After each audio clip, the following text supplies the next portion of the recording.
Bonsoir à tous et merci de toujours vous informer sur RTI2. Au sommaire de l'actualité, en Côte d'Ivoire, découverte du virus de la peste porcine africaine par l'ANADA sur les échantillons provenant de Bateguedia, de sous-préfecture de Goguié, département de Daloa.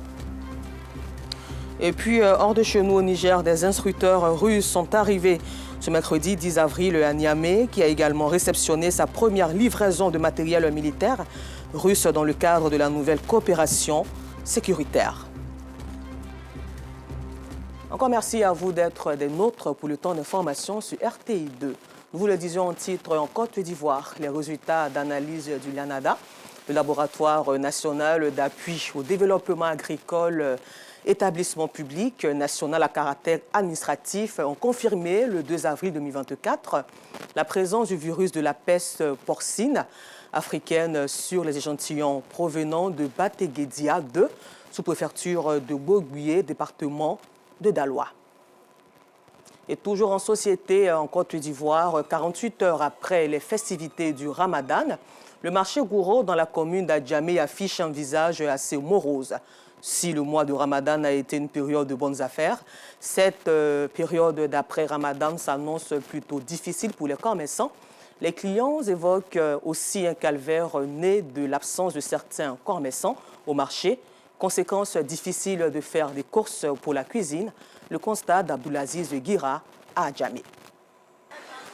Après le beau temps, c'est une légère période de vaches maigres qui s'annonce pour les commerçants du marché Gouro d'Adjamé. Après le beau monde constaté durant la fête de Ramadan, le marché semble un peu plus désert au lendemain de la fête. Il est 14 h et jusqu'à cette heure de la journée, les clients qu'a reçu ce commerçant se comptent sur le bout du doigt. Hier, c'était personne à le marché. Mais aujourd'hui, ça va. Les gens viennent un peu aujourd'hui. Après la fête, c'est comme ça, un peu. Tout comme lui, certains commerçants se tournent le pouce depuis le matin. Pour le moment, il n'y a pas de client. Il n'y a pas de client, donc je dois partir à la maison. Aller me reposer, là, demain on va rentrer. Ça ne marche pas. Rareté de la clientèle, mais aussi difficulté à faire le marché pour certains clients. En cause, certains commerçants n'ont toujours pas repris leur commerce. Un calvaire pour les clients. C'est pas du tout facile. Après les fêtes, là, c'est même pas du tout facile. On vient au marché, c'est vide. Le peu qu'on trouve là, c'est vraiment cher. Le prix même se multiplie. Tu dois vraiment marcher parce que c'est pas facile. Les femmes, là, se reposent après les fêtes, donc vraiment, c'est pas facile pour trouver la marchandise qu'on veut. Je suis venue même là, ce que je veux, mais j'ai même pas eu. J'ai pas tout eu. Bon, je suis obligée de prendre ce qui est là et puis repartir. Le retour à la normale au marché Gouro d'Adjamé est attendu d'ici le week-end ou même le lundi prochain. 1500 francs CFA, c'est le nouveau prix Borchamp du kilogramme de fèves de cacao et de fèves de cacao pour cette campagne intermédiaire. Les acteurs de la filière, en tout cas ceux qui concernent ceux de Mans, se réjouissent de cette nouvelle qui qualifie de bouffée d'oxygène. Les précisions de Gervais Kwasi du bureau régional de RTI Mans. Nous sommes à Domple, village communal de Mans, dans la région du Tonki. Ici, la principale activité est l'agriculture, avec pour fer de lance la culture du cacao. La nouvelle du prix Borchamp du kilogramme de fèves de cacao, fixé à 1500 francs CFA, a été accueilli avec enthousiasme. Avec ce prix, ma vie va changer. Et je vais chercher même à construire ma maison quelque part du village. C'est la première fois que le gouvernement fait ce tel geste. Mais nous, on voudrait encore qu'ils aillent encore de l'avant. Là, en tant que planteur, c'est très bon à prendre. En tant que planteur, 1500 francs, c'est très bon à prendre. Ce qu'on te donne là, tu acceptes à bras le corps. Et puis voilà, par la suite, maintenant, tu demandes. Le bonheur des producteurs agricoles est partagé par les membres de la famille. Si le prix du cacao est à 1500 aujourd'hui, vraiment ça me fait beaucoup plaisir pour pouvoir s'occuper de moi, mes enfants. Voici notre projet, c'est limité par rapport au prix là. Comme c'est élevé cette année, vraiment ça me fait beaucoup plaisir et puis terminer notre bâtiment. Nous nous réjouissons tous pour cette campagne, le prix du cacao qui est à 1500. Bon, ce que moi je souhaite le plus, c'est de solder ma scolarité. Voilà, en tant qu'élève, c'est ce que je demande à pouvoir. Je suis responsable d'une fêtière de producteurs agricoles opérant dans le secteur café-cacao demande à ses pairs de tourner le dos à certains détracteurs qui montent les paysans à des fins politiques. Le président Alassane Ouattara a pris un engagement avec nous les planteurs. C'est de nous donner au minimum 60% du prix CAF. Nous recevons aujourd'hui 64% du prix CAF, c'est-à-dire du prix mondial. Mais c'est un bon prix. C'est un bon prix. Nous ne pensons pas que le gouvernement a failli. Les acheteurs de leur côté se réjouissent du prix de 1500 francs CFA le kilogramme de cacao. Cependant, ils souhaitent une révalorisation de la marge à gagner par leur corporation. Nous étions à 725 lorsque nous avions 80 francs comme marge. Aujourd'hui, nous sommes à 1500 et les mêmes 80 francs sont maintenus. Donc nous souhaitons vraiment que la marge soit revue à la hausse pour que nous puissions travailler. Le bon prix est aussi fonction de la qualité des produits. C'est pourquoi l'organe de régulation de la commercialisation du café et du cacao lance cet appel en direction des producteurs agricoles. On amène les producteurs à d'abord, dans un premier temps, à bien récolter le cacao. Parce que quand on récolte le cacao, avant, tôt, la qualité peut être mauvaise. Quand on récolte aussi trop tard, la qualité peut être mauvaise. Ça, c'est un premier point. Deuxième, nous leur demandons de bien fermenter le cacao. La fermentation dure en général au moins 6 jours. Et après, il y a le séchage, au moins 7 jours. Le Conseil Café-Cacao insiste sur le respect du prix de 1500 francs CFA le kilogramme. En aucun cas, le producteur agricole ne doit vendre son produit en deçà de ce montant. Nous leur demandons de nous contacter en cas de problème. Ça veut dire quand ils sont face à des acheteurs véreux, ceux qui veulent les amener à payer leurs produits à des vil prix, ils nous contactent, ils contactent nos services pour qu'on mette ces acheteurs véreux-là hors d'état de nuire. N'acceptez pas de vendre votre cacao en dessous de 1500 francs. Quand le cacao se porte bien, c'est toute la Côte d'Ivoire qui respire la pleine forme. Et dans un autre registre, la question de la migration préoccupe l'État ivoirien. Ainsi, la Direction générale des Ivoiriens de l'extérieur a organisé du 2 au 3 avril 2024 à l'hôtel PAM Club un atelier bilan de l'opération de retour de 157 migrants ivoiriens en provenance du Niger. Il faut souligner que cette opération a connu l'appui de l'Organisation internationale pour les migrations, OIM. Le compte-rendu de Stéphane Assoin. La Direction générale des Ivoiriens de l'extérieur et l'OIM marquent un arrêt lors d'un atelier pour dresser le bilan, les acquis et les perspectives des actions menées en faveur des migrants ivoiriens. En janvier dernier, 157 Ivoiriens avaient regagné le pays après leur collaboration. Par le passé, quand des retours se font, chacun travaille de façon isolée. Et parfois, des structures ne peuvent même pas savoir qu'il y a eu des retours. Le cadre existe, quand il y a un retour, toutes les structures sont mobilisées pour l'accueil et pour l'accompagnement. Ça, pour moi, c'est un acquis. L'autre acquis, c'est qu'on a eu des évaluations internes avant cet atelier qui nous ont permis de comprendre qu'il y a des structures qui auraient dû être associées au départ, mais qu'on a ignorées parce que il fallait faire l'expérience de nos échecs pour prendre en compte des structures. Il est bon, à un moment donné, s'arrêter et de regarder ce qui a été fait, puis l'ensemble des opérations, pour voir qu'est-ce qui a marché, qu'est-ce qui n'a pas marché, qu'est-ce qui peut être fait pour améliorer le dispositif et comment, avec l'appui des partenaires stratégiques comme l'OIM, donner davantage de contenu à ce qui est fait avec un regard synthétisé des différents acteurs. Le chef de mission de l'Organisation internationale pour les migrations, OIM, salue la détermination de l'État ivoirien et ne compte pas s'arrêter en si bon chemin. L'engagement de 14 ministères est vraiment notable. Ça montre le fait que l'État s'engage de manière totale pour ces opérations, pour porter assistance à ses concitoyens. Et cet atelier va fournir un certain nombre de recommandations opérationnelles en termes de gouvernance des migrations. Et ces résultats vont nous lier, nous, l'OIM, en tant que partenaire de l'État ivoirien. On va prendre ces recommandations et faire le plaidoyer aussi pour nos bailleurs pour pouvoir continuer à appuyer le gouvernement ivoirien dans ce sens. Cette collaboration avec l'OIM s'inscrit dans le programme de protection au retour et à la réintégration des migrants en Afrique subsaharienne. Le programme a été lancé en août 2022 et financé par l'Union européenne. Et pour la promotion de la langue française, les responsables d'une école de la commune de Cocody ont initié une rencontre pour permettre à leurs élèves de faire la révision des leçons dispensées au cours de l'année scolaire. Une manière pour eux de corriger leurs lacunes et surtout promouvoir la langue française. Assistant Diarra, Enza Traoré. Et approfondir les connaissances des enfants. Parce qu'on sait que vous, parents, vous faites un beau travail à la maison et vous voulez vérifier. Cet après-midi, les élèves de la maternelle et du primaire d'un établissement de la commune de Cocody sont en pleine révision. Ils révisitent les matières apprises depuis le début de l'année scolaire. Une manière pour les enseignants de corriger leurs lacunes. C'est une activité à portée pédagogique parce que les enfants avaient un très bon esprit. Cette action vise à promouvoir la langue française. Elle a été initiée à la faveur de la Journée internationale de la francophonie tenue le 20 mars 2024. Aujourd'hui, l'école a voulu organiser la Journée internationale de la francophonie qui s'est passée, nous le savons, le 20 mars. C'était important pour nous de montrer aux enfants l'importance de la francophonie, de leur expliquer c'est quoi la francophonie et de leur apprendre le leadership à travers les activités que nous avons menées à la journée d'aujourd'hui. Ce jour spécial vraiment a été, je peux dire, un moment de joie pour nous. Parce qu'on a partagé avec les enfants, on a vu ce qu'ils pouvaient faire, voir comment les enfants s'adaptent. Franchement, c'est merveilleux. Cette célébration a été l'occasion pour les élèves de faire montre de leur savoir-faire à travers des chants, des poèmes et des danses. Nous parlons à présent littérature. Confesser en public un passé sombre n'est pas chose aisée, mais elle a pris son courage à deux mains pour témoigner afin, dit-elle, de permettre à d'autres femmes emprisonnées dans le vice de la prostitution d'en sortir.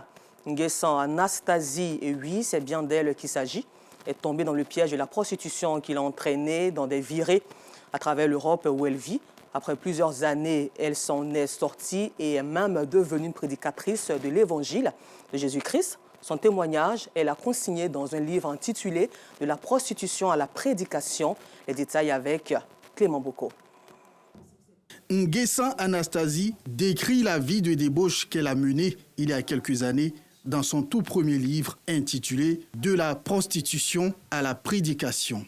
La prophétesse n'a pas voulu masquer la réalité, mais avec des mots propres à elle.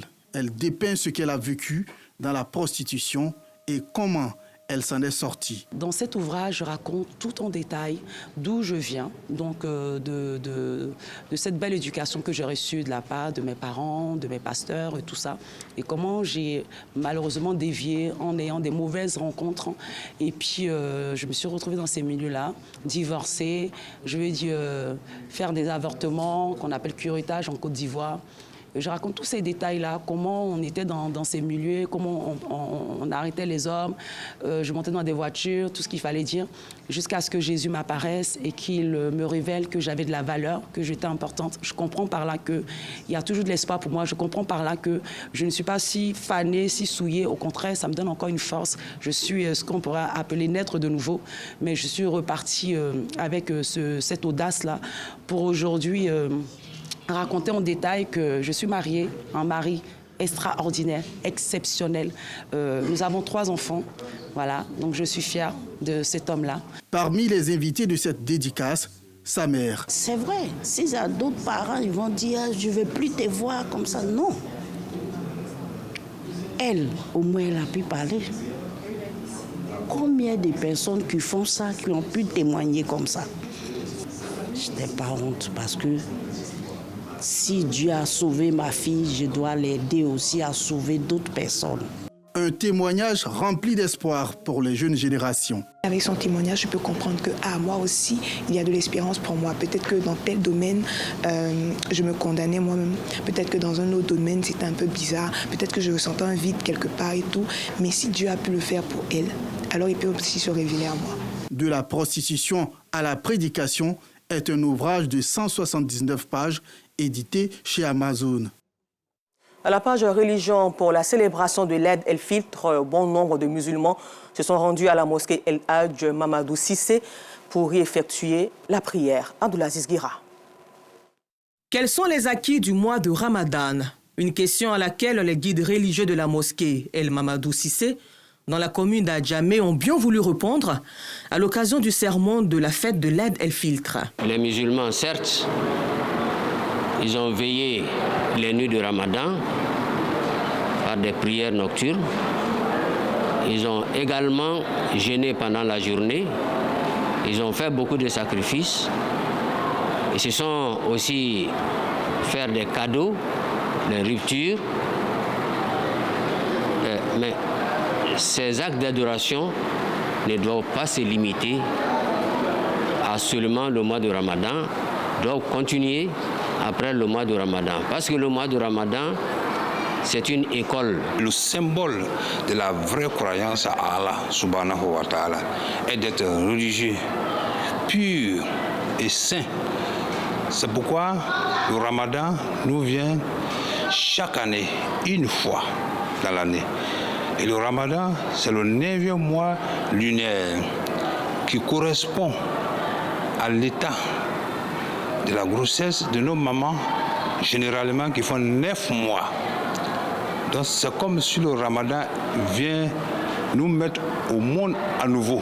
Un serment plébiscité par ces fidèles musulmans qui reviennent d'un mois de jeûne et d'intense spiritualité. Pendant le mois de Ramadan, on a fait beaucoup de prières nocturnes, les aumônes, les sacrifices. Mais Ramadan est parti, mais Dieu n'est pas parti. Donc on doit conserver ce qu'on a fait pendant le mois de Ramadan. L'humilité, la sagesse, surtout la tolérance, c'est le mérite du mois de Ramadan. L'Aïd el-Fitr est une célébration qui vient ponctuer le mois de Ramadan. Cette fête est marquée par une prière et un sermon le matin, ensuite par un moment de convivialité. Voyons à présent la célébration de l'Aïd el-Fitr dans la commune de Treichville. Ils étaient tous réunis à la grande mosquée de la commune Nzassa, Treichville, pour la célébration de l'Aïd el-Fitr. Une occasion pour l'imam de la grande mosquée de Treichville, Cheikh Bakari Konaté, de rappeler l'importance des 5 prières, même après le Ramadan. Chaque jour, c'est la prière. Parce qu'on vient de faire les 30 jours du mois de Ramadan. Nous avons beaucoup prié. Les prières surrogatoires et puis les prières obligatoires, nous allons faire ça. Mais la prière n'est pas finie. Un musulman doit prier chaque jour. Un temps pour appliquer les bonnes leçons apprises lors de ce mois de piété. Le Ramadan, c'est une école. Dieu merci, nous avons terminé la formation de cette école-là. Alors maintenant, les autres jours qui arrivent, les semaines et les mois, c'est pour appliquer ce que nous avons appris. Nous avons renforcé la capacité spirituelle. Alors nous demandons à Allah de mettre sa main protectrice sur la Côte d'Ivoire. Le premier magistrat de la commune Nzassa, l'invité de l'événement, prône la paix et la cohésion sociale. Des prières ont été adressées à l'endroit de notre Créateur afin que la paix, afin que la cohésion sociale soit une réalité dans notre pays. Je crois que c'est le lieu de remercier la communauté musulmane et surtout de demander au Tout-Puissant que nos prières et nos supplications soient exaucées. L'Aïd el-Fitr ou le Ramadan est la fête musulmane marquant la fin du mois. L'Aïd el-Fitr est la fête musulmane marquant la fin du mois de Ramadan. Elle représente un temps de communion et de chaleur au sein des communautés. Avec Pagasoro Kone de Madongou, rendons-nous cette fois-ci pour l'Aïd el-Fitr à Paris. Après 30 jours de jeûne, la communauté musulmane ivoirienne de Paris et de la région parisienne en France s'est retrouvée au 36 avenue de la division Leclerc 93 000 pour la prière de l'Aïd el-Fitr. Occasion pour le guide religieux de cette communauté, Imam Issaka Ballo, de mettre en lumière l'importance des 2 unités de prière de l'Aïd el-Fitr avant d'inviter les fidèles à promouvoir les valeurs fondamentales de l'islam et de vivre ensemble. L'homme de Dieu n'a pas manqué de les exhorter à adopter un comportement exemplaire à l'image du prophète de l'islam et à être des modèles dans la société. Le message du guide religieux est bien accueilli par les fidèles qui se réjouissent de la qualité de son sermon. À l'issue des 2 unités de prière, des bénédictions ont été faites pour le président de la République, Alassane Ouattara, pour toutes ses actions de développement. Guides religieux et fidèles musulmans de Paris ont également mis à profit ce jour d'intense prière pour rendre hommage au chef de l'État pour l'organisation réussie en terre des Burni de la Coupe d'Afrique des Nations 2023, la CAN de l'hospitalité. Louanges et invocations pour la paix, la stabilité et la cohésion entre les différentes communautés en Côte d'Ivoire. Des temps forts qui ont également meublé cette prière de l'Aïd el-Fitr qui marque la fin du jeûne du mois de Ramadan, mois de piété, de miséricorde et de partage. À la page culture, le Rwanda est le pays à l'honneur du marché des arts et du spectacle africain d'Abidjan. À quelques heures de la cérémonie d'ouverture de cette 13e édition, que représente cette invitation pour le pays des 1000 collines? Quel visage culturel le Rwanda offrira-t-il à toute l'Afrique et au monde entier? Élément de réponse dans un reportage signé Afisiata Karamoko Dosso et Kader Bachil, nos envoyés spéciaux au Rwanda dans nos prochaines éditions. Et puis nous terminons ce temps d'information hors de chez nous au Niger où des instructeurs russes sont arrivés ce mercredi 10 avril à Niamey qui a également réceptionné sa première livraison de matériel militaire russe dans le cadre de la nouvelle coopération sécuritaire entre Niamey et Moscou. Une annonce faite ce jeudi soir. Merci et bonne suite de programme sur RTI2.